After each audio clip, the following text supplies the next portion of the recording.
ওম শান্তি। আজকের সাকার মহাবাক্য ২৮শে মার্চ ২০২৪। বাবা বলেছেন, মিষ্টি বাচ্চারা, এই হলো কল্যাণকারী পুরুষোত্তম সঙ্গম যুগ। এই সময় পুরানো দুনিয়া বদলে গিয়ে নতুন দুনিয়া হয়। এই যুগকে তোমরা ভুলে যেও না। প্রশ্ন: বাবা ছোট বড় সকল বাচ্চাকেই নিজের তুল্য করার জন্য একটি মধুর শিক্ষা দেন, তা কি? উত্তর: মিষ্টি বাচ্চারা, এখন কোনো ভুল করো না। এখানে তোমরা এসেছো নর থেকে নারায়ণ হতে, অতএব দৈবী গুণ ধারণ করো। কাউকে দোষ দিও না। ভুল করে তাই দোষও দেয়। বাবা কখনো বাচ্চাদের দোষ দেন না, তিনি তোমাদের ডাইরেকশন দেন। বাচ্চারা, একমাত্র আমাকেই স্মরণ করো।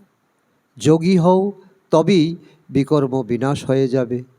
তোমরা খুব মিষ্টি স্বভাবের হয়ে যাবে। ওম শান্তি। যে বাচ্চারা নিজেকে আত্মা মনে করে পরমপিতা পরমাত্মার সঙ্গে যোগ লাগায়, তাদেরই প্রকৃত যোগী বলা হয়। কেননা বাবা হলেন ট্রুথ, অর্থাৎ সত্য। তাই তোমাদের বুদ্ধিযোগও সেই সত্যের সাথে। তিনি যা কিছুই শোনান সবই সত্য। যোগী আর ভোগী, এই দুই প্রকারের মানুষ আছে। ভোগীও অনেক প্রকারের হয়, যোগীও অনেক প্রকারের হয়। তোমাদের যোগ তো একই প্রকারের। ওদের সন্ন্যাস আলাদা আর তোমাদের সন্ন্যাস আলাদা। তোমরা হলে পুরুষোত্তম সঙ্গম যুগের যোগী, আর কেউই এই যোগের বিষয়ে জানেই না যে তারা পবিত্র যোগী নাকি পতিত ভোগী। এও বাচ্চারা জানে না। বাবা তো সবাইকে বাচ্চা বাচ্চা বলে ডাকতে থাকেন, কেননা বাবা জানেন আমি হলাম অসীম জগতের আত্মাদের পিতা। আর তোমরা এই কথা বুঝতে পারো যে আমরা আত্মারা সবাই নিজেদের মধ্যে হলাম ভাই ভাই। তিনি আমাদের বাবা। তোমরা বাবার সাথে যোগযুক্ত হয়ে পবিত্র হও। ওরা হলো ভোগী আর তোমরা হলে যোগী। বাবা তার নিজের পরিচয় তোমাদের দেন। এও তোমরা জানো যে এই হলো পুরুষোত্তম সঙ্গম যুগ। এ তোমরা ছাড়া আর কেউ জানে না। এর নাম হলো পুরুষোত্তম সঙ্গম যুগ।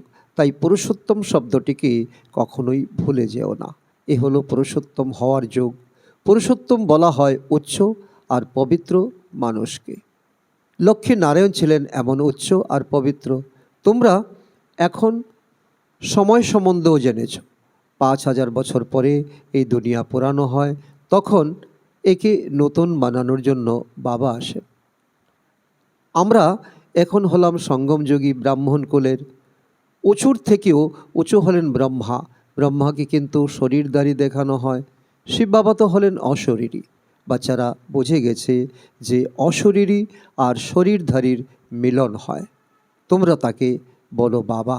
এ তো ওয়ান্ডারফুল পার্ট, তাই না? ওনার অর্থাৎ ব্রহ্মার মহিমাও আছে। আবার মন্দিরও তৈরি হয়। কেউ কোনোভাবে, কেউ আবার অন্য কোনোভাবে রথের শৃঙ্গার করে। বাবা এও বলেছেন যে ওনার অনেক জন্মের অন্তিম জন্মেরও অন্তিম সময়ে আমি প্রবেশ করি। তিনি কত পরিষ্কার করে বোঝান। সর্বপ্রথমে ভগবান উবাচু বলতে হয়, তারপর আমি অনেক জন্মের অন্তিমে বাচ্চাদের সমস্ত রহস্য বোঝাই। আর কেউই তা বুঝতে পারে না। বাচ্চারা, তোমরাও কখনো কখনো ভুলে যাও। পুরুষোত্তম শব্দ লিখলে বুঝবে এই পুরুষোত্তম যুগই হলো কল্যাণকারী যুগ। যুগ যদি স্মরণে থাকে তাহলে বুঝবে যে এখন আমরা নতুন দুনিয়ার জন্য পরিবর্তিত হচ্ছি। নতুন দুনিয়াতে দেবতারাই থাকেন। তোমরা যুগ সম্বন্ধেও জানতে পেরেছ।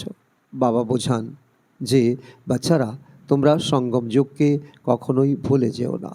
এ কথা বললে সম্পূর্ণ জ্ঞানই ভুলে যায়। বাচ্চারা, তোমরা জানো যে আমরা এখন পরিবর্তিত হচ্ছি। এখন পুরানো দুনিয়ারও পরিবর্তন হয়ে নতুন হবে।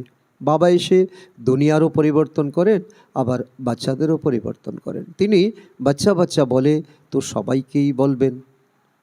সম্পূর্ণ দুনিয়ার সকল আত্মাই তার সন্তান। এই ড্রামাতে সকলেরই পার্ট আছে। এই চক্রকে যুক্তি সহকারে সকলের কাছে প্রতিষ্ঠিত করতে হবে। প্রত্যেকেই তার নিজের নিজের ধর্ম স্থাপন করেন। এই দেবী দেবতা ধর্ম বাবা ছাড়া আর কেউই স্থাপন করতে পারে না। এই ধর্ম ব্রহ্মা স্থাপন করেননি। নতুন দুনিয়াতে হলো দেবী দেবতা ধর্ম, পুরানো দুনিয়াতে সব মানুষই মানুষ। নতুন দুনিয়াতে সব দেবী দেবতারা থাকে, দেবতারা হলো পবিত্র। ওখানে রাবণ রাজ্য নেই। বাচ্চারা, বাবা তোমাদের রাবণের উপর জয়লাভ করান। রাবণের উপর জয়লাভ করলেই রামরাজ্য শুরু হয়ে যায়। নতুন দুনিয়াকে রামরাজ্য আর পুরানো দুনিয়াকে রাবণ রাজ্য বলা হয়। কিভাবে এই রামরাজ্য স্থাপন হয় বাচ্চারা, এ তো তোমরা ছাড়া কেউই জানে না। রচয়িতা বাবা বসে বাচ্চারা তোমাদের রচনার রহস্য বোঝান। বাবা হলেন রচয়িতা, বীজরূপ। বীজকে বলা হয় বৃক্ষপতি। এখন সে তো হলো জড় পদার্থ, তাকে তো এভাবে বোঝা যাবে না। তোমরা জানো যে বীজ থেকে সম্পূর্ণ সৃষ্টিরূপী বৃক্ষ নির্গত হয়। সমগ্র বিশ্বের সৃষ্টিরূপী বৃক্ষ কত বড়, সেগুলো হলো জড় আর এ হলো চৈতন্য। বাবা হলেন সৎ চিৎ আনন্দ স্বরূপ, মনুষ্য সৃষ্টির বীজরূপ। তার থেকে কত বড় বৃক্ষ নির্গত হয়। মডেল তো ছোট বানানো হয়। মনুষ্য সৃষ্টির বৃক্ষ হলো সবথেকে বড়, উঁচুর থেকে উঁচু। বাবা হলেন সম্পূর্ণ জ্ঞানী। এই ঝাড়ের জ্ঞান তো অনেকেরই আছে, কিন্তু এই জ্ঞান তো একে বাবাই দেন। বাবা এখন তোমাদের জাগতিক সীমিত বুদ্ধির পরিবর্তন করে অসীম বুদ্ধি দিয়েছেন। তোমরা এই অসীম জগতের বৃক্ষকে জেনে গেছো। এই বৃক্ষ কত বড় বিদেহী দুনিয়া পেয়েছে। বাবা বাচ্চাদের অসীম জগতে নিয়ে যান। এখন সম্পূর্ণ দুনিয়াই পতিত, সম্পূর্ণ সৃষ্টি হিংসক, একে অপরকে হিংসা করে। বাচ্চারা, এখন তোমরা জ্ঞান পেয়েছো। সত্যযুগে এক দেবতা ধর্ম অহিংসক ছিল। সত্যযুগে সবাই পবিত্র, সুখ শান্তিতে থাকে।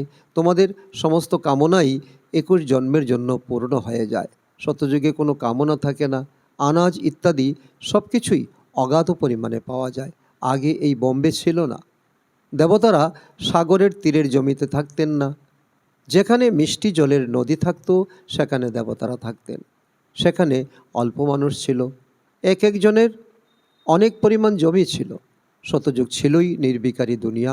তোমরা যোগবলের দ্বারা এই বিশ্বের রাজত্ব নাও, তাকেই রাম রাজ্য বলা হয়। প্রথম দিকে নতুন গাছ খুব ছোট হয়। প্রথমে কাণ্ডের দিকে এক ধর্ম ছিল, তারপর ফাউন্ডেশন থেকে 3টি টিউব বের হয়। দেবী দেবতা ধর্মের ফাউন্ডেশন হলো একটি। কাণ্ড থেকে ছোট ছোট ডালপালা বের হয়। এখন তো এই বৃক্ষের কোনো কাণ্ডই নেই, আর কোনো এমন বৃক্ষ হয়ও না। এর সঠিক উদাহরণ একমাত্র বট গাছ। বট গাছ সম্পূর্ণ দাঁড়িয়ে থাকে, কিন্তু তার কাণ্ড দেখা যায় না, শুকিয়েও যায় না। সম্পূর্ণ বৃক্ষ সবুজ হয়ে দাঁড়িয়ে থাকে। এখন বাকি দেবী দেবতা ধর্মের ফাউন্ডেশন নেই, কাণ্ড তো এখানেই আছে। রামরাজ্য অথবা দেবী দেবতা ধর্ম এই কাণ্ডের মধ্যেই এসে যায়। বাবা বলেন যে আমি 3টি ধর্ম স্থাপনা করি। এই সকল কথা তোমরা সঙ্গমযুগী ব্রাহ্মণরাই বুঝতে পারো। তোমাদের ব্রাহ্মণদের কুল হলো ছোট, ছোট ছোট মঠ পথ বের হয়, তাই না? অরবিন্দ আশ্রম আছে, কত শীঘ্র তা বৃদ্ধি পায়, কেননা সেখানে বিকারের জন্য কোনো বিধি নিষেধ নেই। বাবা এখানে বলেন কাম হলো মহাশত্রু, একে জয় করতে হবে, এমন আর কেউই বলবে না। না হলে তাদের জায়গাও হাঙ্গামা হয়ে যাবে। এখানে তো পতিত মনুষ্যই আছে, তাই তারা পবিত্র হওয়ার কথাই শোনে না। তারা বলে বিকার ছাড়া কিভাবে সন্তানের জন্ম হবে। সেই বেচারাদেরও কোনো দোষ নেই। গীতা পাঠ করে যারা, তারাও বলে ভগবানও আছো, কাম মহাশত্রু, একে জয় করতে পারলে জগজ্জিত হয়ে যায়। কিন্তু কেউই তার অর্থ বুঝতে পারে না। তারা যখন এমন শব্দ শোনান তখন ওদের বোঝা উচিত। এর সম্বন্ধে বাবা বলেন হনুমান যেমন দরজায় পাদুকার উপর বসত, তেমনি বাবাও বলেন তোমরাও গিয়ে এক ধারে বসে শোনো। তারপর যখন এই শব্দ বলবে তখন জিজ্ঞাসা করো এর রহস্য কী। জগজ্জিত তো এই দেবতারাই ছিলেন। দেবতা হতে গেলে তো এই বিকারকে ত্যাগ করতে হবে। এও তোমরা বলতে পারো। তোমরাই জানো যে এখন রামরাজ্যের স্থাপনা হচ্ছে, তোমরাই হলে মহাবীর, এতে ভয় পাওয়ার কোনো কথাই নেই।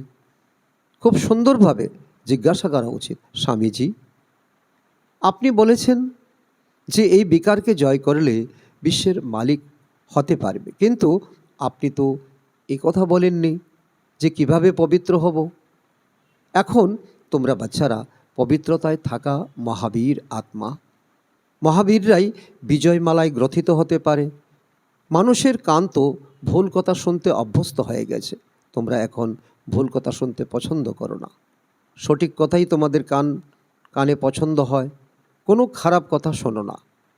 মানুষকে তো অবশ্যই সজাগ করতে হবে। ভগবান বলেন যে তোমরা পবিত্র হও। শতযুগে সব পবিত্র দেবতা ছিল, এখন সবাই অপবিত্র। এমনভাবেই বোঝানো উচিত। তোমরা বলো আমাদের এখানে এমন সৎসঙ্গ হয়, তাতে এই কথা বোঝানো হয় যে কাম হলো মহাশত্রু। এখন পবিত্র যদি হতে চাও তো এই যুক্তিতে হও। নিজেকে আত্মা মনে করো আর ভাই ভাইয়ের দৃষ্টি পাক্কা করো। বাচ্চারা তোমরা জানো যে প্রথম দিকে ভারত ছিল অত্যন্ত ভরপুর খণ্ড, এখন তা খালি হওয়ার কারণে হিন্দুস্তান নাম রেখে দিয়েছে। প্রথমে ভারত ধন দৌলত পবিত্রতা সুখ শান্তি সব কিছুতে ভরপুর ছিল, এখন তা দুঃখে ভরপুর। তাই তো ডাকে হে দুঃখহর্তা সুখকর্তা। আমরা দুঃখী হয়ে গেছি, আমাদের সুখের দুনিয়াতে নিয়ে চলো। তোমরা কত খুশির সাথে বাবার কাছে পড়ো। এমন কি আছে যে অসীম জগতের বাবার কাছ থেকে অসীম সুখের অবিনাশী উত্তরাধিকার নেবে না? সর্বপ্রথম অল্প অর্থাৎ আল্লাহ বুঝতে হবে। অল্পকে না জানলে কোনো রহস্য বুদ্ধিতে আসবেই না। তাই অসীম জগতের বাবা, যিনি অসীম অবিনাশী উত্তরাধিকার দেন, এ কথা যখন নিশ্চিত বিশ্বাস হবে তখনই এগোতে পারবে। বাচ্চাদের বাবার কাছে কোনো প্রশ্ন করার দরকার নেই। বাবা হলেন পতিত পাবন, তোমরা তাকেই স্মরণ করো, তোমরা তার স্মরণেই পবিত্র হবে। আমাকে এই জন্যই ডাকা হয়েছে। জীবন মুক্তি হলোই 1 সেকেন্ডের, তবু স্মরণের যাত্রা সময় নিয়ে নেয়। মুখ্য এই স্মরণের যাত্রাই বিঘ্ন আসে। অর্ধেক কল্প তোমরা দেহ অভিমানী ছিলে, এখন এক জন্ম দেহি অভিমানী হওয়াতেই পরিশ্রম। এই ব্রহ্মা বাবার জন্য এ খুবই সহজ। তোমরা তো ডাকোই বাপদাদা। ইনি এও বুঝতে পারেন যে সে বাবার সোয়ারি আমার মাথার উপর। আমরা তার অনেক মহিমা করি, তাকে অনেক ভালোবাসি। বাবা তুমি কত মিষ্টি, আমাদের কল্প কল্প কত শেখাও, এরপর অর্ধেক কল্প তোমাকে স্মরণও করব না। এখন তো আমরা খুব স্মরণ করি, আগে আমাদের মধ্যে কোনো জ্ঞানই ছিল না, আমরা তো জানতামই না।